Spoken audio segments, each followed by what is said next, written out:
نبی علیہ السلام کے اس نہج کے اوپر خلافت کے اوپر ملوکیت غالب آئی. اس کا یہ مطلب نہیں ہے کہ اللہ کا دین چینج ہو گیا. یاد رکھیے, اللہ کا دین چینج ہونے کی پہلی بنا پڑی جب امیت نے سیدنا حسین کے خلاف یہ جو واقعہ ہوا, پہلی بنا پڑی. دین غالب ہی رہا تھا. آپ کو آج یزید نظر آئے نا تو صحابی سے کم نہیں نظر آئے گا آپ کو. ہم کو پتہ نہیں ہے اس کے بیسک معاملات کیا تھے. اور جتنا سسٹم یزید کے اندر تھا, اگر پاکستان 1% بھی لے لے تو دنیا میں آگ لگ جائے. خلافت آ گئی تو دین نہیں ہلا تھا اتنا. دین ہلنے کی پہلی بنا پڑی تھی, کیونکہ جدید کی اتنی مجال ہی کیا تھی کہ دین بدلے. لوگوں نے کچا نہیں کھا جانا تھا اس کو. بچے تو نہیں بیٹھے تھے نا نیچے. نماز اسی طریقے سے, زکوٰۃ کا سسٹم وہی تھا, حج کا انتظام جو کہ اجتماعیت کے انتظامات ہیں جدید نے نہیں ہلائے تھے. وہ تو ایک سکسیسر تھا اس ٹائم کا مشرف تھا جو پہلے چلتا آ رہا, چلاؤ آگے. ٹھیک ہے, سیدنا حسین کی ویلیو اس لیے اتنی بڑی ہے اسلام میں. انہوں نے یہ بات بھانپ کے بتا دی تھی کہ بیٹا تو مذہبی امور کے اندر سب کچھ ٹھیک ہے, تو نے جو کیڑا جو تو ڈسکوالیفائی ہو رہا نا, تو اس سسٹم کے اوپر ڈسکوالیفائی ہو رہا ہے کہ جس میں ایک بندے کو اس ممبر پہ بیٹھنے کا حق ہی نہیں ہے, اس پہ تو بیٹھ رہے. سمجھ آئی؟ اور یہ سب سے بڑا واقعہ ہے کہ جب ایک بندہ, آپ سوچیں میں آپ اور ورسز سیدنا حسین علیہ السلام, سوچیں انہوں نے کیا کیا کہ عورتیں اور بچے بھی لے آؤ سارے میرے. کسی کو نہیں, یہ نہ کسی کو امت میں آخری بچے کو بھی کسر ملے کہ ہاں ٹھیک ہے سیف پلے کر لینا, سیف پلے کر لینا, کسی ایک کو بھی نہیں. اور یہ خالی ہسٹری کا واقعہ نہیں ہے, بخاری شریف میں پورا واقعہ حدیث میں عبداللہ بن عباس کا وہ خواب دیکھیں جو بخاری میں نبی علیہ السلام نے خواب میں بتایا. خون کی شیشی پکڑ کے آئے نبی علیہ السلام. جس ٹائم حسین علیہ السلام شہید ہو رہے ہیں, نبی علیہ السلام عبداللہ بن عباس کے خواب میں بتا رہے ہیں. It's not a small matter. کیوں؟ واقعی میں اسلام کا سسٹم توڑنے کی پہلی اینٹ رکھ دی تھی جدید. ٹوٹا نہیں, ظاہر ٹوٹتے بھی تو ٹوٹا ہے نا. عباسیوں نے بھی وہی سسٹم چلایا. اس کے بعد امیت کے بعد عباسی آئے, 300-400 سال تک وہ سسٹم نہیں ٹوٹا, مگر سسٹم کی بنیاد کچی سے کچی ہوتی رہی. اس کے بعد ظاہر ہے پھر خلافت کے علاوہ ملوکیت تو نارسسزم ہی ہے. کیا مطلب ہے نارسسزم؟ اب مریم نواز شریف یا بلاول سے کوئی پوچھے نا کہ ہاں سی وی دکھا بیٹا, تجھے کیوں, تو کون ہے؟ میں جی نواز شریف کی بیٹی ہوں بس, یا میں زرداری صاحب کا بیٹا ہوں. یہ کوالیفیکیشن ہے؟ یہ کیا کوالیفیکیشن ہے بھائی؟ یہ تو بلکہ ڈسکوالیفیکیشن ہے. کیونکہ اسلام جو ہے یہ واحد دین ہے جو کہتا ہے دین کہ جو بندہ چاہتا ہے نا خلافت, وہ ڈسکوالیفائی اس کو نہیں ملے گی. سمجھ رہے؟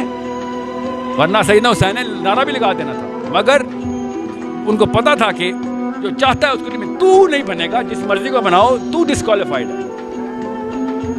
دس is a problem that you better understand. Otherwise اللہ تعالیٰ نے یہ نہیں کہا کہ میں دین بناؤں گا اور دین میں ہی قائم رکھوں گا. اللہ نے ہمیں کام دیا ہے, تم نے نہ کیا تو کوئی اور کسی اور سے کروا لوں گا کام, لیکن انسانوں سے ہی ہوگا. ورنہ تو بجلی ابھی گرے سارے کے سارے. ہم تو یہ کہہ نہیں رہے کہ کیسے ذبح کیا انہوں نے, آری چلائی تھی یا تلوار چلائی تھی. یہ تو واقعہ کربلا تو سب کو پتہ ہے, ان کی شہادت بھی سب کو پتہ ہے. جامعہ ترمذی میں حدیث ہے حسن و حسین جنتی نوجوانوں کے سردار ہیں, اور ان کی والدہ جو ہے وہ جنتی عورتوں کی سردار ہیں. اور المستدرک الحاکم میں حدیث ہے حسن و حسین جنتی نوجوانوں کے سردار ہیں, اور ان کے والد ان سے بھی بہتر ہیں. تو یہ تو ڈیفینٹ حدیثیں ہیں, یہ تاریخ تو نہیں ہے, نبی علیہ السلام کے فرامین ہیں. تو ان کی موجودگی میں ان کے ساتھ یہ کچھ کیا جائے تو ہم نٹی گریٹیز میں نہیں پڑھتے, ہم اس تھیم کے اوپر کہ یہ کون سی چیز تھی جس نے خلافت راشدہ کو ملوکیت میں بدل دیا, ہم اس تھیم کے اوپر بات کرتے ہیں. ہم کہتے ہیں چھوڑ دیں, بندے ہندے چھوڑیں. الٹیمیٹلی کیا نکلا ہے, کس کی وجہ سے ہوا ہے, وہ تو حدیث کی کتابوں میں موجود ہے. ہم کب کہہ رہے ہیں خفیہ کیمرے لگا گئے جی کس نے گولی پہلا تیر کس نے چلایا, یہ وہ ہم تو بتا رہے ہیں کس کے دور حکومت میں ہوا اور ان کا اپنا کردار کیا تھا, اس کو کس طریقے سے لا کے تخت پہ بٹھایا گیا. وہ ساری کی ساری چیزیں تو سامنے ہیں. وہ تاریخ کی کتابیں نہیں ہیں, حدیث کی کتابیں ہیں. اگر آپ کہتے ہیں کہ بخاری مسلم سے ہم نے صرف رفع الیدین کی حدیثیں لینی ہیں یا ایمانیات کی حدیثیں لینی ہے, اور باقی جو بخاری اور مسلم میں آل امیہ کی بدماشیوں کو ننگا کیا گیا ہے وہ ہم نے نہیں لینی ہے, تو سر پھر آپ اپنے آپ کو کلیئر کٹ, پھر ہم آپ سے واقعہ کربلا نہیں ڈسکس کریں گے, حجیت حدیث میں بات کریں گے. آپ کو اپنے آپ کو منکرین حدیث کہنا پڑے گا. یہ آپ اسکروٹنگ کیسے کریں گے؟ اس سے بڑی بات مجھے یہ بتائیں کہ عظمت صحابہ بڑی چیز ہے یا عظمت محمد رسول اللہ صلی اللہ علیہ وسلم؟ تو بریلوی یہی تو رونا رو رہے ہیں. وہ کہہ رہے ہیں کہ قرآن میں تھوڑی آیات ہیں, آپ پھر مڑ مڑ کے پڑھتے ہیں قل انما انا بشر مثلکم، اس میں تو نبی علیہ السلام کی تنقیص ہو رہی ہے. تو ہم ان کو کیا کہتے ہیں کہ تنقیص مقصد نہیں، نعوذ باللہ، نہ ہو رہی ہے. آپ افضل البشر ہیں لیکن آپ کی اسپیشیز بشر ہے. یہ ہم اپنا عقیدہ سمجھتے ہیں، وہ اس کو تنقیص شمار کرتے ہیں. تو پھر اس وقت آپ بھی بریلویوں کی بات مان کے تو یہ آیات پڑھنا چھوڑ دیا. آپ کہتے ہیں نہیں آیات ہے کیوں نہ بیان کریں. تو ہم بھی کہتے ہیں احادیث ہے کیوں نہ بیان کریں کہ صحیح بخاری میں حدیث ہے 2812 عمار کو ایک باغی جماعت قتل کرے گی، وہ جماعت دوزخ کی طرف بلا رہی ہوگی اور عمار ان کو اللہ اور جنت کی طرف بلا رہا ہوگا. اب اس کے نرغے میں جو جو آتا ہے وہ آئے، میں اپنے نبی سے ٹکر لے لوں. آپ لوگوں کے منہ کا خیال رکھتے ہوئے کہ میں نبی علیہ السلام کو کہوں کہ آپ نے کیوں ایسی بات کر دی کہ مولا علی کے مخالفین کو آپ نے دوزخ کی طرف بلانے والی جماعت کہہ دیا. تو لیں آپ ٹکر، جائیں سیدھا دوزخ میں. اور تھوڑی جرت کرے آپ یہ کہا کرے کہ اے اللہ، اپنے لیے کہا کرے کہ اللہ تعالیٰ آپ کا حشر یزید اور یزید کے آباء و اجداد کے ساتھ کرے اور اس کی اولاد کے ساتھ.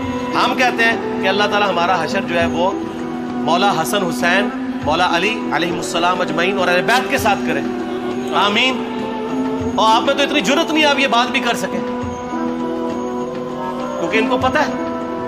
تو نبی علیہ السلام کی احادیث کو بیان کرنے کو یہ سمجھتے ہیں کہ جی اس سے مصیبت کھڑی ہو جائے گی تو اپنے آپ کو منکرین حدیث ڈکلیئر کریں. پھر حجیت حدیث کا مقدمہ ڈسکس ہوگا، پھر کربلا نہیں ڈسکس ہوگی. اور یہ ٹی وی پہ بھی آ کے مولوی بیٹھے ہوتے ہیں، سنیوں کے بھی شیعوں کے بھی، مڑ مڑ کے جی وہ یزید نے یہ کر دیا. وہ یزید نے کیا کیا ہے یار؟ وہ تو سسٹم کا نمائندہ بن کے آیا جو پیچھے سے خراب تھا. یزید کو لے کے بیٹھے ہیں، یزید یزید یزید یزید. بھائی پیچھے سے معاملہ خراب ہوا.